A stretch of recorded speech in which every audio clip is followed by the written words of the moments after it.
నమో గణపతయే. ఈ రోజున మనం చాలా ముఖ్యమైనటువంటి 2 అంశాలను చెప్పుకోబోతూ ఉన్నాం. నన్ను చాలామంది అడిగారు, ఇది మాఘమాసం కావున, అలాగే మాఘపు ఆదివారాలు, రథసప్తమి మొదలైనటువంటి సందర్భాల్లో సూర్య భగవానుడికి స్త్రీలు అర్ఘ్యం ఇవ్వవచ్చా అని. అసలు మాఘమాసంలో కాదు, అలాగే మాఘపు ఆదివారాల్లో కాదు, రథసప్తమి నాడు కాదు, ప్రతిరోజు కూడా సూర్య భగవానుడికి స్త్రీలు అర్ఘ్యం ఇవ్వవచ్చు. ఏ విధంగా అయితే పురుషులు సంధ్యావందనంలో సూర్యుడికి అర్ఘ్యం ఇస్తారో అదే విధంగా స్త్రీలు కూడా సూర్యుడికి అర్ఘ్యం ఇవ్వవచ్చు. ఈ మాట స్వయంగా వ్యాస మహర్షి చెప్పడం జరిగింది. ప్రాతఃకాలేతు యా నారీ దద్యాదర్ఘ్యం వివస్వతే సప్త జన్మసు వైధవ్యం సా నారీ నైవ పశ్యతి. గొప్ప వాక్యం.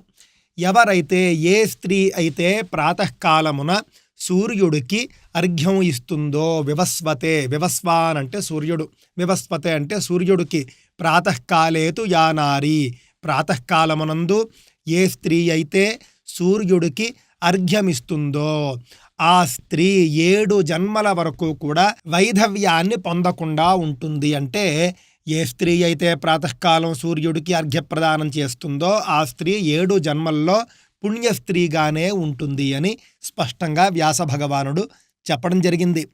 అయితే అర్ఘ్యప్రదానం చేయవలసినటువంటి విధి ఏమిటి, విధి విధానాలు ఏమిటి అనంటే, కృత్వా మండలకం బాహ్యే తూష్ణీమేవ అక్షతాదిభిః పూజయేత్ సతతం యాతు తస్యాస్తుష్యంతి దేవతాః. ఇంటి బయట, ఆరు బయట ఒక మండలాన్ని గీసుకోవాలి. మండలము అంటే కనుక ఒక సున్న ఆవు పేడతో అలుకుకోవాలి. ఒక సున్నలాగా ఒక మండలాన్ని గీసుకుని దాని మీద అక్షతలతో సూర్యుణ్ణి సంక్షిప్తంగా పూజించుకోవాలి. పంచోపచార పూజ చేసుకున్నా కూడా చాలు. దానివల్ల దేవతలు అనుగ్రహిస్తారు. ఆ తరువాత ఈ మంత్రాన్ని చెప్పుకుని సూర్యుడికి అర్ఘ్యమిచ్చుకోవాలి. ఆ మంత్రం ఏమిటి? నమో వివస్వతే బ్రహ్మన్ భాస్వతే విష్ణు తేజసే జగత్సవిత్రే శుచయే సవిత్రే కర్మదాయినే అనేటటువంటి శ్లోకాన్ని చెప్పి సూర్యుడికి అర్ఘ్యం ఇచ్చుకోవాలి.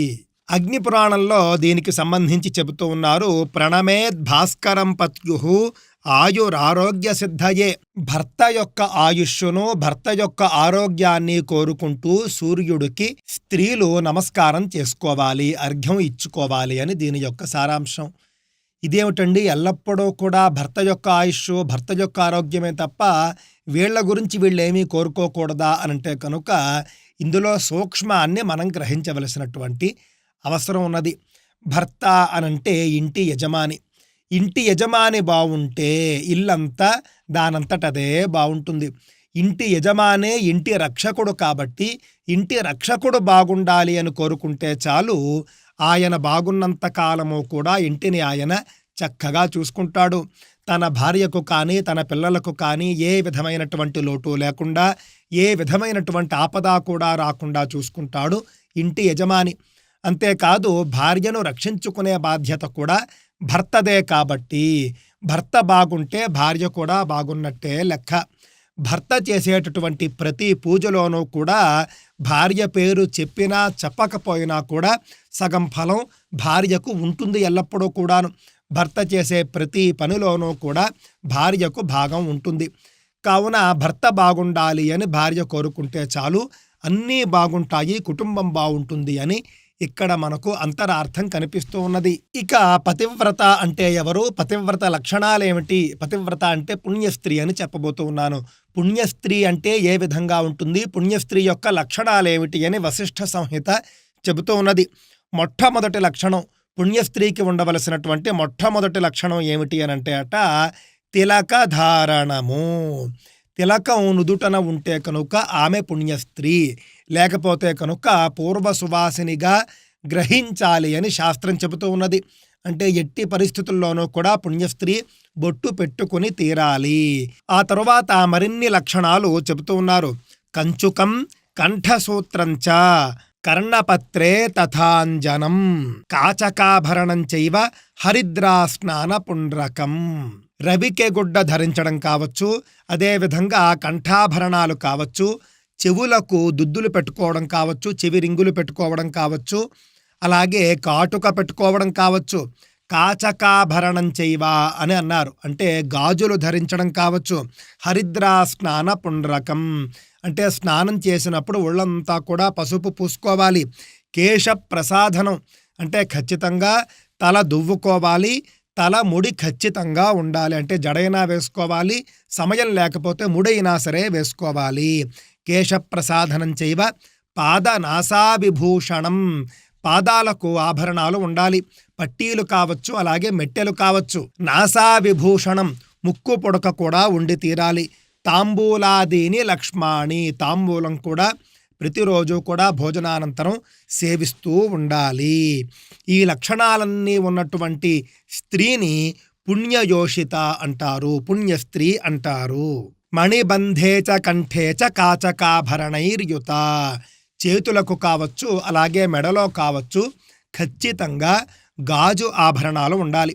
అందుకే చేతికి మన వాళ్ళంతా కూడా గాజులే వేసుకుంటారు. ఎంత సంపన్నులు కానివ్వండి, సనాతన ధర్మంలో మీరు గమనించే ఉంటారు, బంగారు గాజులు వేసుకునే శక్తి ఉన్నప్పటికీ కూడా గాజులు ధరించడాన్నే ఎక్కువ మంది స్త్రీలు ఇష్టపడతారు. ఇది శాస్త్ర విహితం కాబట్టి గాజులు చేతికి ఉండడం అనేది పుణ్యస్త్రీ లక్షణం కాబట్టి బంగారు గాజులుంటే వేసుకోవచ్చు, కానీ గాజులు లేకుండా బంగారు గాజులు ధరించకూడదు. అలాగే మెడలో కూడా గాజు ఆభరణం అంటే నల్లపూసలు ధరిస్తారు చూసారా, అవి కూడా కాచకాభరణం కిందకే వస్తుంది. అందుకే ఖచ్చితంగా మెడలో నల్లపూసలు కూడా ఉండి తీరాలి. సా నారీ పుణ్యచరిత తస్యాః పాకః శుచిస్మృతః ఇన్ని ధరించినటువంటి స్త్రీ పుణ్యచరిత అని పిలువబడుతుంది. ఆమె వండినటువంటి వంట అత్యంత పరిశుద్ధమైనది అని శాస్త్రం చెబుతూ ఉన్నది. కరమూలే కంఠమూలే కాచాభరణ వర్జిత సానారి విధవాజ్ఞేయ అని అన్నారు. అంటే చేతికి కావచ్చు, కంఠంలో కావచ్చు గాజులు కానీ గాజు ఆభరణాలు కానీ ధరించకపోతే సుమంగళిగా మనం లెక్కలోకి తీసుకోకూడదు అని శాస్త్రం చెప్పేస్తూ ఉన్నది. కావున ఏదో ఆధునిక పోకడలకి పోయి పుణ్యస్త్రీలుగా ఉన్నటువంటి వారెవ్వరూ కూడా గాజు ఆభరణాలు అంటే చేతి గాజులు కావచ్చు, మెడలో నల్ల పూసలు కావచ్చు ధరించడం మానరాదు. ఇవన్నీ కూడా ఇప్పుడు చెప్పుకున్నటువంటివన్నీ కూడా ఎవరెవరైతే రోజు పాటిస్తారో వాళ్ళు 100కు 100% కూడా పుణ్యచరితులు, పుణ్యస్త్రీలు అని శాస్త్రం చెబుతూ ఉన్నది. ఇంకా ఇలాంటి విషయాలపై మీకు సందేహాలు ఉన్నట్లయితే తప్పక కామెంట్ చేయండి. మీరంతా కూడా ఎంతో గొప్పగా ఈ ఛానల్ను నన్ను ఆదరిస్తూ ఉన్నారు. ఈ ఛానల్లో వచ్చేటటువంటి వీడియోలు తప్పక చూస్తారు, 10 మందికి కూడా మీరు షేర్ చేస్తారు. కానీ లైక్ చేయడం మాత్రం మర్చిపోతూ ఉంటారు. మీ అభిప్రాయాన్ని కామెంట్ రూపంలో తెలియజేయడం కూడా మర్చిపోతూ ఉంటారు. కావున తప్పక లైక్ చేయండి. మీకు నచ్చితేనే లైక్ చేయండి.